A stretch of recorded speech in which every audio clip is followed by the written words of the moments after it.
Solo, kota dengan keragaman budaya hingga kuliner, menyisakan kenangan manis bagi warga dan pendatang. Solo sangat nyaman buat saya secara pribadi. Ya, kotanya aman, tenang. Solo luar biasa ya, maksudnya banyak sekali yang spesial di sini. Yang khas dari Solo untuk kulinernya kita punya serabi Solo. Bicara soal kuliner, tak akan lengkap rasanya tanpa membahas kuliner khas Solo yang manis berikut ini. Bagi penggemar kue serabi, Serabi Notosuman asli Solo ini cukup melegenda.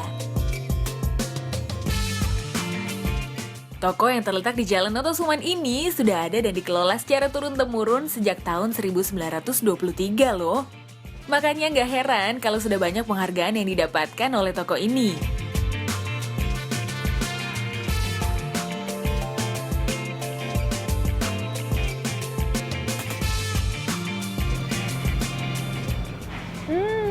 Kalau jalan-jalan ke kota Solo, rasanya nggak lengkap kalau nggak ngicipin Serabi Notosuman yang legendaris dan juga manis.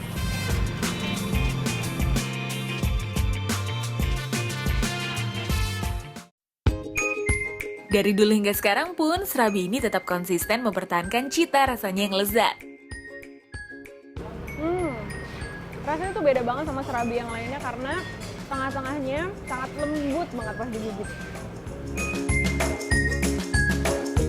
Ya, Serabi Solo ini cenderung tipis dan lembut. Beda banget sama Serabi pada umumnya. Rasa manis dan santannya pun terasa kuat di mulut. Dijamin, pasti ketagihan deh. Nah, ada dua varian rasa kue serabi yang menjadi favorit. Ada kue serabi coklat dan original atau polos. Rupanya sang pemilik yang merupakan generasi keempat dari pengelolaan Serabi Notosuman ini punya alasan tersendiri nih kenapa varian rasa yang ada nggak pernah berubah dari dulu sampai sekarang. Ya udah pesannya dari nenek gitu aja, udah nggak usah macam-macam, ini aja gitu. Yang membedakan dari serabi-serabi lain kita ya itu cuman original sama coklat aja. Justru karena itulah Serabi Notosuman tetap mempertahankan cita rasanya. Bahkan proses memasaknya pun masih tradisional. Untuk membuat serabi ini cukup mudah. Hanya menggunakan tepung beras dan santan yang diaduk menjadi adonan kue serabi. Kemudian adonan tersebut dimasak di atas cetakan bulat kecil menggunakan tungku yang dipanaskan dengan arang. Adonan pertama yang dituangkan adalah tepung beras, dan kemudian adonan tengah diisi dengan adonan santan. Tak sampai menunggu lama, serabi-serabi ini pun siap dinikmati.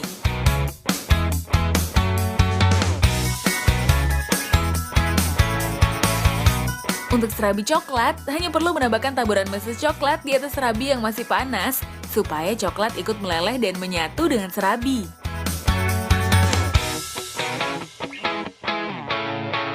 Serabi ini memang cocok untuk mengganjal perut atau dijadikan sebagai oleh-oleh. Pengemasan yang unik yaitu digulung dengan daun pisang, membuat serabi tetap nikmat dan mampu bertahan 24 jam di suhu ruangan.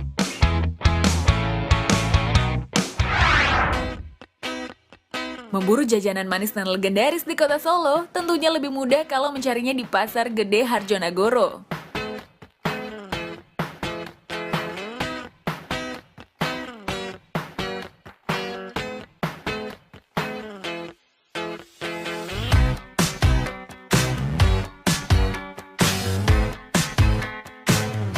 Nah, pemirsa, masih ada nih makanan yang manis-manis di kota Solo seperti saya. Ada dawet budermi yang katanya manis dan juga ramai pengunjung. Saya mau cobain ya. Bu, saya mau pesen satu. Oh iya, minum sini ya? Iya.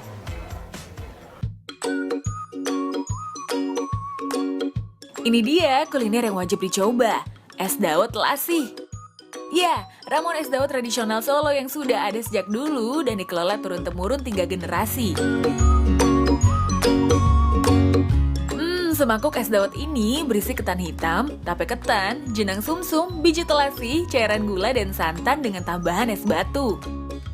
Wah, pastinya sangat menyegarkan tenggorokan setelah lelah berkeliling pasar gede.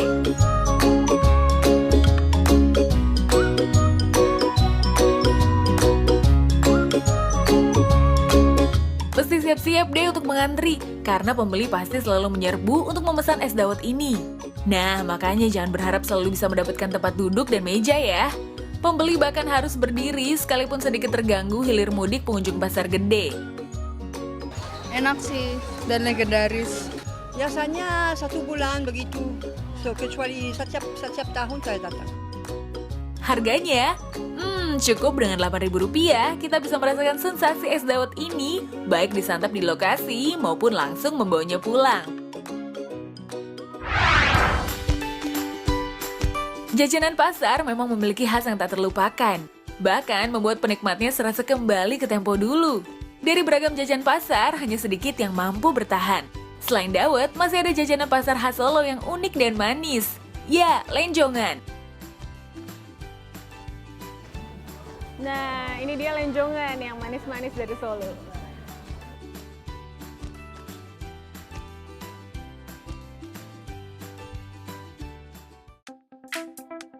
Lenjongan adalah jajanan tradisional yang berisi cenil, klepon, getuk, ketan hitam, ketan putih, dengan taburan parutan kelapa dan disiram dengan gula Jawa yang dicairkan.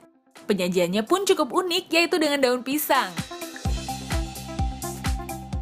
Rasanya yang manis, semakin melengkapi manisnya hari berkeliling di kota Solo ya. Pemirsa, usai dulu perjumpaan kita dalam episode kali ini ya. Tetap saksikan dulu sekarang, setiap hari Senin sampai Jumat pukul 10 pagi hanya di Trans 7. Sampai jumpa!